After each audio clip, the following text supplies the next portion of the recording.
आवश्यकता बताई है कि केवल शरीर ही नश्वर है, आत्मा अनंत और अनश्वर है, जो शरीर के मारे जाने पर भी नहीं मरती है।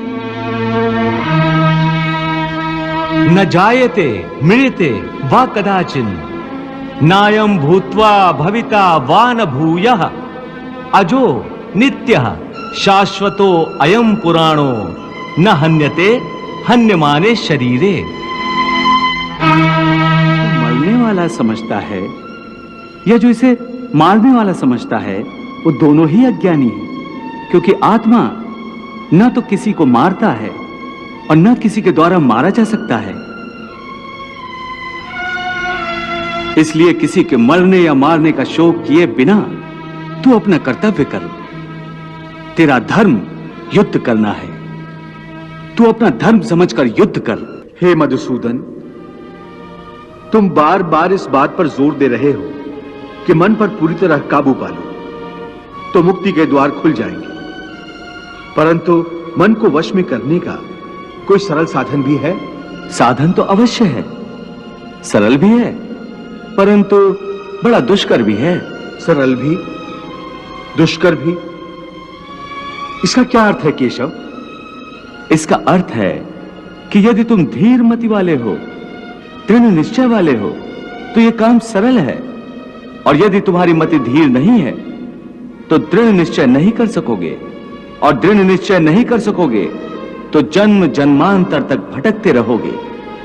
यह दृढ़ निश्चय कैसे हो सकता है? विश्वास से। किसमें विश्वास से? परमात्मा में विश्वास से, सत्य में विश्वास से, अपने धर्म में विश्वास से।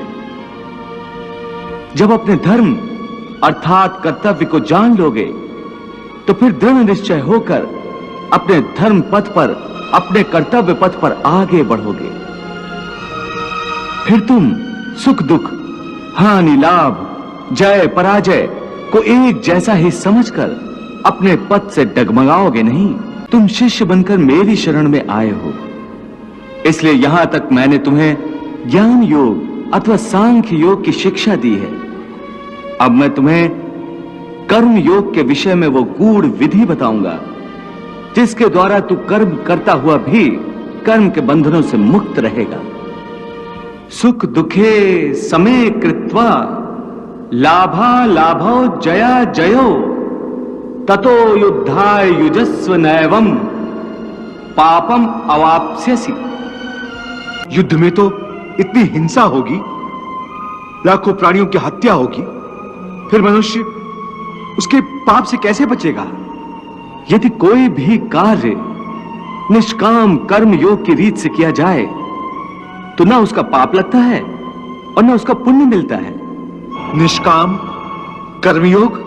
हाँ, निष्काम कर्म योग। ये कौन सा योग है माधव, जो मनुष्य को पाप और पुण्य दोनों से मुक्त कर देता है? ये एक गूढ़ विद्या है पार्थ।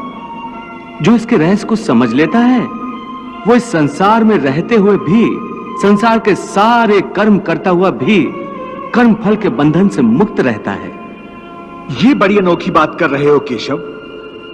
मेरी बुद्धि अभी तक इसको ग्रहण नहीं कर रही। क्योंकि तुम्हारी बुद्धि पर अभी तक आसक्ति का पर्दा पड़ा हुआ है, और जो निष्काम कर्मयोग मैं बता रहा हूं उसकी बुनियाद ही निरासक्ति के आधार पर रखी गई है। हे अर्जुन, इस निरासक्ति योग को समझ लोगे तो तुम्हारे जीवन में पूर्ण शांति आ जाएगी। हे माधव, इस योग की साधना कैसे करते हैं? इस योग के नियम क्या हैं? उसकी साधना के लिए कोई हजारों वर्षों की तपस्या की आवश्यकता नहीं। इसकी साधना तो एक ही क्षण में हो जाती है। एक ही क्षण में? हाँ, एक ही क्षण में। जिस क्षण में प्राणी अपने मन का रवैया बदल लेता है वही क्षण। परंतु हे केशव, कोई भी मनुष्य एक ही क्षण में आसक्ति को कैसे छोड़ सकता है? जब वो कर्म करता है तो उसके फल की आसक्ति तो उसे कर्म का हिस्सा होती है, जिसके अंतर्गत फल पाने की इच्छा से ही कर्म करता है। हे अर्जुन, बस यहीं से निष्काम कर्म योग की साधना शुरू होती है। अर्थात अर्थात तुमने कहा कि प्राणी फल पाने की इच्छा से ही कर्म करता है, परंतु निष्काम कर्मयोग यह सिखाता है कि फल पाने की इच्छा से नहीं, बल्कि अपना कर्तव्य पूरा करने के लिए, अपने धर्म का पालन करने के लिए कर्म करो। फल पर भरोसा रखकर कर्म मत करो, क्योंकि फल पाना तुम्हारे हाथ में नहीं, तुम्हारे अधिकार में केवल कर्म करना ही है। कर्मण्येवाधिकारस्ते मां फलेषु करने का संकल्प कर सकते हो, परंतु इसका फल पाना तुम्हारे हाथों में नहीं है। हे मधुसूदन, मैं जिस काम का संकल्प करूंगा वो काम तो मैं करूंगा ही। जब भोजन करने का निश्चय करके बैठूंगा तो निवाला उठाकर मुंह में रखूंगा ही, तभी तो उसे खाऊंगा। यदि वो खाने का निवाला तुम्हारे प्रारब्ध में नहीं है तो उसे तुम मुंह तक तो ले जाओगे, परंतु उस ग्रास का एक दाना भी अपने मुंह में नहीं रख सकोगे। हे अर्जुन, केवल कर्म का संकल्प ही प्राणी के अधिकार में है, उसका फल प्राणी के अधिकार में नहीं है। वो कैसे? मैं बताता हूं कैसे। पार्थ, तनिक उस दृश्य की कल्पना कि नगर धनवान के सामने बड़े स्वादिष्ट भोजन की थाली परोसी गई है। थाली सोने की है, गर्मा गर्म व्यंजन भरे हुए हैं, जिन्हें देखकर वो बहुत प्रसन्न हो रहा है।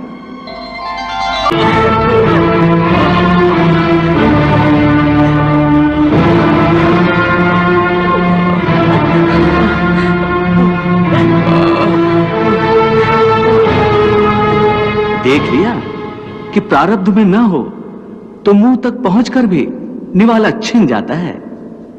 परंतु हे अर्जुन, इस उदाहरण का यह अर्थ भी नहीं है कि तुम सब कुछ प्रारब्ध पर छोड़कर स्वयं अकर्मण्य हो जाओ।